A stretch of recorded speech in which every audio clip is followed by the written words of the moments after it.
नमस्कार. आज आपण बनवणार आहोत शेजवान चटणी. त्यासाठी लागणारे साहित्य प्रथम बघूया. इथे तुम्ही पाहू शकता की 50 ग्रॅम प्रमाणामध्ये अशा या लाल मिरच्या घेतलेल्या आहेत. त्याचप्रमाणे एक कांदा घेतलेला आहे. लसूण घेतलेले आहेत, त्या साधारणतः 6 ते 8 कळ्या आहेत. तसंच हिरवी मिरची इथे मी घेतलेली आहे 6. 2 लिंबांचा रस घेणार आहोत आपण आणि कढीपत्ता. इथे आपण पाहू शकता की आपण सर्व मिरच्यांची देठं काढलेली आहेत आणि बिया काढून घेतलेल्या आहेत. या डब्यामध्ये घेतल्यानंतर आपण 15 ते 20 मिनिटं या मिरच्यांना भिजवून घेणार आहोत. तर मिरची बुडेल इतकं आपण पाणी त्यात घालूया. इथे पाहू शकता की आपण जो कांदा घेतला होता तो बारीक असं चिरून घेतलेला आहे. लसूणसुद्धा आपण बारीक चिरून घेतलेला आहे. हिरवी मिरची आणि इथे मी लिंबाचा रस वापरत आहे. जर तुमच्याकडे विनेगर उपलब्ध असेल तर तुम्ही विनेगर पण वापरू शकता. ते 20 मिनिटं झालेली आहेत आणि तुम्ही इथं बघू शकता की मिरची भिजल्यानंतर छान अशी फुलून आलेली आहे. तर आपण सर्वप्रथम चटणी करण्यापूर्वी या मिरचीला मिक्सरमध्ये ग्राइंड करून घेणार आहोत. 5 चमचे तेल घेणार आहोत. तुम्ही बघू शकता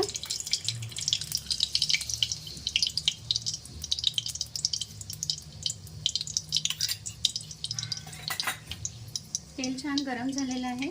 तर सर्वप्रथम आपण थोडीशी मोहरी, थोडंसं जिरं घालणार आहोत.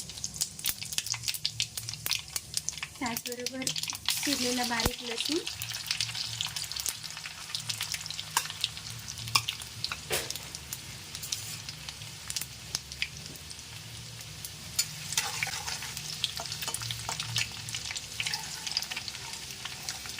त्यासोबतच आपण हिरवी मिरची सुद्धा घालणार आहोत.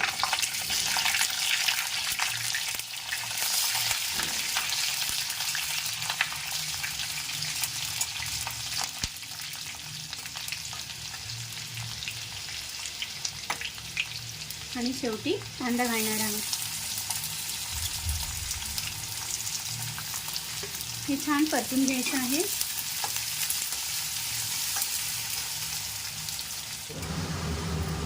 इथे तुम्ही पाहू शकता की कांदा आणि लसूण हा छान भाजला गेलेला आहे, म्हणजेच परतला गेलेला आहे. यामध्ये आता आपण चवीपुरतं मीठ घालणार आहोत. मीठ हे तुम्ही तुमच्या चवीनुसार, आवडीनुसार घालू शकता. इथे मी साधारण 1 चमचा घातलेला आहे. पुन्हा मी परतून घेत आहे.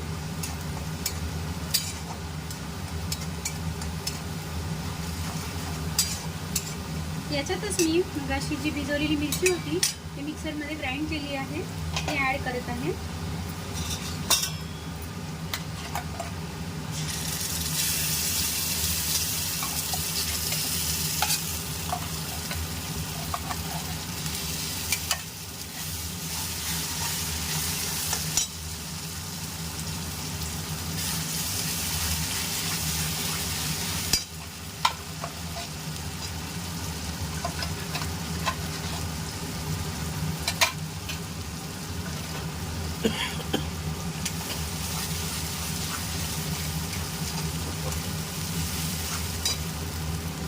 याच्यातच थोडंसं आपण मगाशी जे मिरची भिजवलेलं पाणी होतं ते थोडंसं आपण ॲड करणार आहोत, जेणेकरून आपलं चटणी आहे ती खाली कढईला लागणार नाही.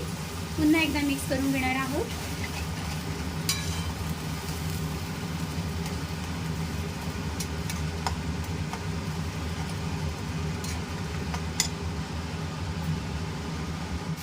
तीन ते 4 मिनिटांनंतर तुम्ही पाहू शकता आपण जे पाणी घातलं होतं ते पाणी हे वाफेच्या रूपात निघून गेलेलं आहे आणि वरती तुम्ही पाहू शकता छानसा तवंग आलेला आहे, म्हणजेच तेल वरती आले आहे. याचा अर्थ आपली चटणी तयार आहे.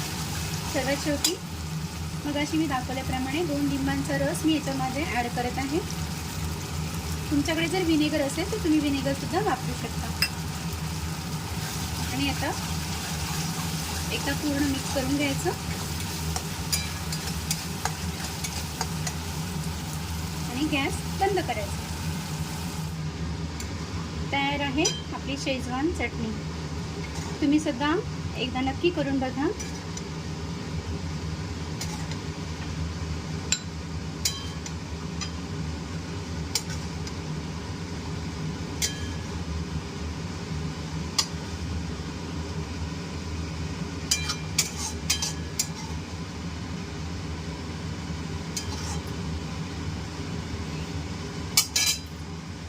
आहे की नाही चमचमीत आणि झणझणीत शेजवान चटणी, तर नक्की ट्राय करा. धन्यवाद.